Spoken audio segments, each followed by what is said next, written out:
is to the Father.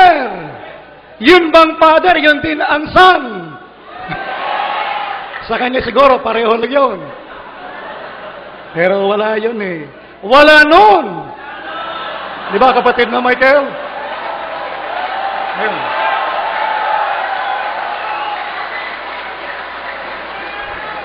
Puntahan natin si Wallace. Si Wallace, ginawa niyang kakampi. Dinala namin si Wallace. Kung si Wallace ang tatanungin natin, yun bang tunay na Diyos dyan? Ha? Sa anak ba, kapatid na Lindon? Oh, ito sabi ni Wallace. Ito, hindi na binasa kanina. Ayan.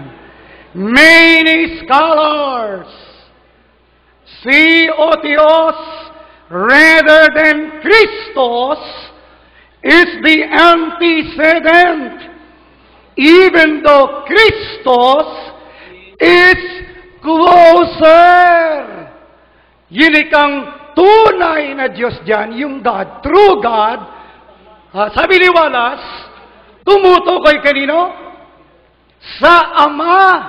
Kahit na dyan, sa talatang yan, sa kanyang anak na si Kristo. Malapit kasi yung pangalan Kristo sa ito ang tunay na Diyos. Kaya akala niya, yung Kristo, yun ang antecedent. Yun ang tinitingnan niya kanina pa. Sabi ni Wallace, many scholars, hindi yung Kristos, kundi ang Diyos, Ama. Ay tinago yan. Di puntahan na natin yung sinasabi ni Juan. Sino ba sumulat ng unang Juan? Di ba si Apostol Juan? Yun bang sinabi niya na naparito ang anak ng Diyos para bigyan tayo ng pagkaunawa, para makilala natin kung sino ang tunay na Diyos? Ginawa ba ni Kristo yan? Natupad ba ni Kristo yung misyon niya?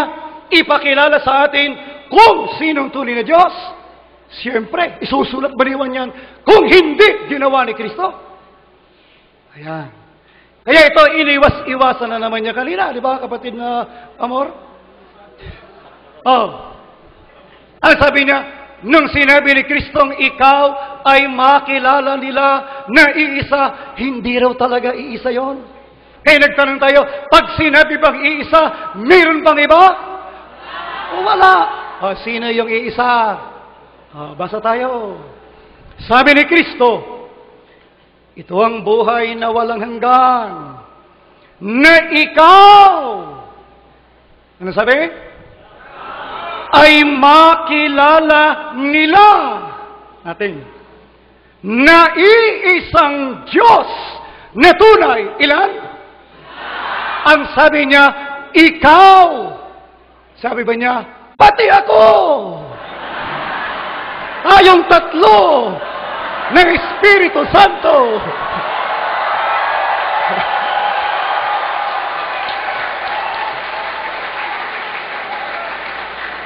Sorry, my friend. Sorry.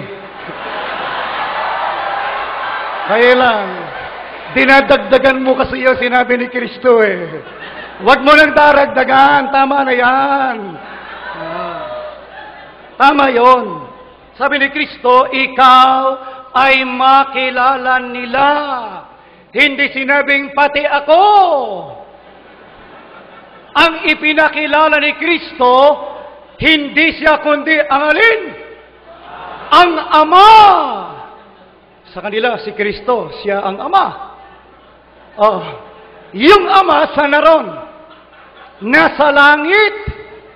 Hindi sinabi ni Kristo, Ama, nasa langit ka. May Ama rin nasa lupa. Ako yon. Hindi ganon. Ang pagpapakilala ni Kristo maliwanag. Ang sabi niya, luwalhatiin mo ang iyong anak. Kaya sabi niya, ba't hindi niyo tutulang si Kristo tunay na Diyos?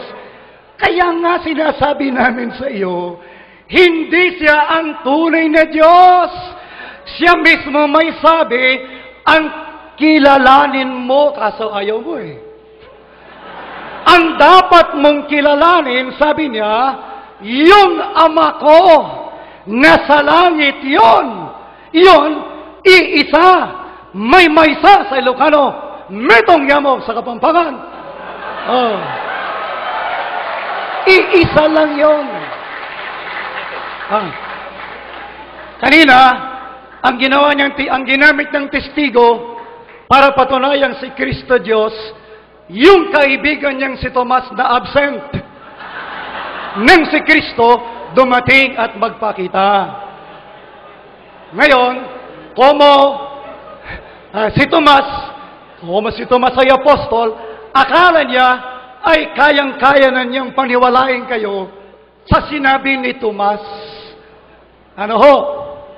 Pero alam ba ninyo, kaya may diferensya yung sinabi ni Tomas na yon. Una, ginamit niya para patunayan, si Kristo ay tunay na Diyos. May sinabi ba si Tomas, Panginoon ko at tunay na Diyos ko? Meron ba sinabing gano'n?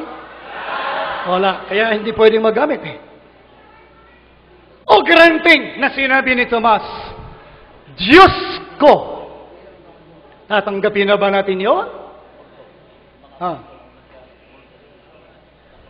Sabi ng mga apostol, nang makita nila si Kristo na lumalakad sa ibabaw ng dagat, sa Mateo 14:26, ang sabi nila, multo! Si Kristo raw ano? Sinabi ng mga alagad dyan, naniniwala kayo sa ron? Baka multuhin din sa dyan.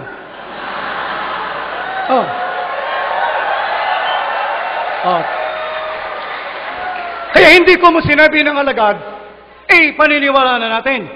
Pero, tandaan po natin, mga kaibigan, si Tomas, wala sa panahong siya'y nangangaral. Kaya nga, tawag yan sa English, ano siya? Doubting Thomas. Because he does not believe in the resurrection of Christ. Hindi niya kayang tanggapin yon. Kaya, kung siya sana naroon nang si Kristo magbigay ng message. Kasi alam ninyo, may mensahe si Kristo. Bago siya umakyat sa langit, anong pinasasabi niya na ito po, ulitin ko, sinabi ko na kay Thompson yan, hindi ito narinig ni Tomas. Kaya nung magsalita sa Juan 20:28, nagulat, nagkamali tuloy. Ito sabi ni Kristo, 20:17. Ginamit niya 28. Bago dumating 28, may 17 pa. Mga kaibigan, sabi ni Kristo, huwag mo akong hipuin. Kausap niya si Maria. Sapagkat hindi pa ako nakakaakyat sa Ama. Ngunit, pumaron ka sa aking mga kapatid at sabihin mo sa kanila. Ano sasabihin? Aakyat ako sa aking Ama at inyong Ama at aking Diyos at inyong Diyos. Si Kristo po, si Kristo po, aakyat sa Kanyang Diyos. Hindi siya yung Diyos na aakyat. Hindi na sinabing, aakyat na ang inyong Diyos. Wala sinabing ganon. Wala nun.